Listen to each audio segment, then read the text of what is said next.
എൻ്റെ അഭിപ്രായം പറഞ്ഞതല്ല. നിങ്ങൾക്ക് ഈ പടം വേറെ എന്ത് കാരണവശാലും കാണാതിരിക്കാനുള്ള സ്വാതന്ത്ര്യമുണ്ട്. പക്ഷെ നിങ്ങൾ കാണാതിരുന്നാൽ മലയാള സിനിമയിലെ ഏറ്റവും മികച്ച 5 ചിത്രങ്ങളിൽ ഒന്നായിരിക്കും നിങ്ങൾ കാണാതെ പോകുന്നത്. മമ്മൂട്ടി എന്ന നടൻ്റെ അഭിനയത്തിൻ്റെ ആ മികവ്. നല്ല പടം, നമുക്ക് ത്രൂ ഔട്ട് കണ്ടിരിക്കാൻ പറ്റുന്ന ഒരു പടം. അഭിനയം ഒരു രക്ഷയില്ലാത്ത അഭിനയമായിരുന്നു. 4 പേരാണെന്നുണ്ടെങ്കിൽ നമുക്കൊരു ബോറടി ഇല്ലാതെ ആദ്യം മുതൽ അവസാനം വരെ കാണാം.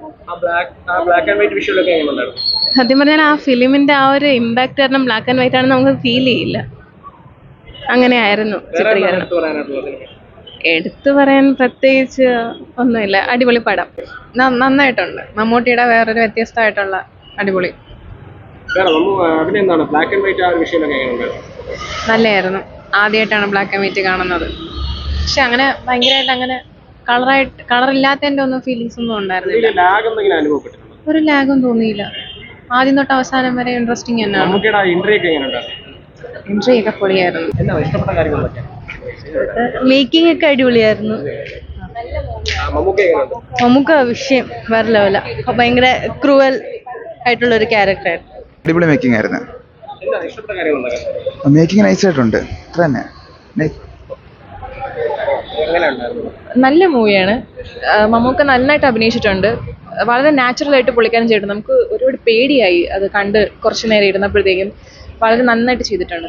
അടിപൊളി പടം.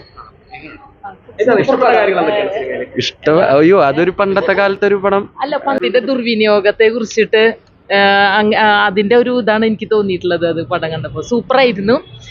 എന്ന് വെച്ചാൽ അധികാരം കിട്ടേണ്ടത് നല്ല ആളുകളുടെ കയ്യിൽ കിട്ടിയിട്ടുണ്ടെങ്കിൽ അത് നല്ല രീതിയിൽ കൊണ്ടുപോകും. പക്ഷെ അതൊരു ക്രൂരന്റെ കയ്യിൽ അല്ലെങ്കിൽ അത് അർഹതയില്ലാത്തവരുടെ കയ്യിൽ കിട്ടിയാൽ അത് നാശമാണ് ഉണ്ടാവുക. അതാണ് എനിക്ക്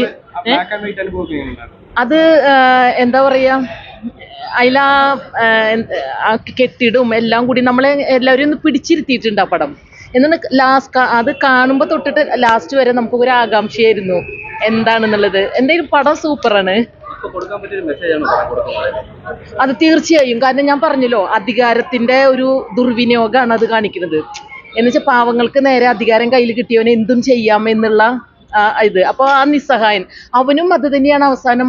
ഇപ്പോൾ കുറേ നമ്മളിപ്പോ അധികാരം കയ്യിൽ കിട്ടുമ്പോൾ ചെയ്തു കൂട്ടുന്ന പല ക്രൂരതകളും തന്നെയാണ് ഭാവിയിലും പലരും അത് തന്നെയാണ് അനുകരിക്കുന്നു എന്നുള്ളതും ഒരു വേദന ഉണ്ടാക്കുന്നൊരു വിഷയമാണ്. എനിക്കത് അങ്ങനെ തോന്നണത്.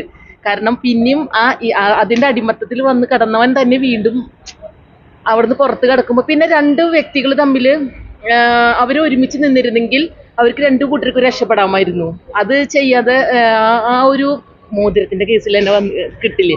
അപ്പൊ അത് അവിടെ വരുമ്പോൾ അവർ 2 കൂട്ടരും തല്ലൂടുകയാണ് ചെയ്യുന്നത്. അപ്പൊ അവിടെ അധികാരം എന്നുള്ളത് മനുഷ്യന്റെ ഒരു എല്ലാവർക്കും ഉള്ള ഒരു ഇതാണെന്നാണ് എനിക്ക് തോന്നുന്നത്.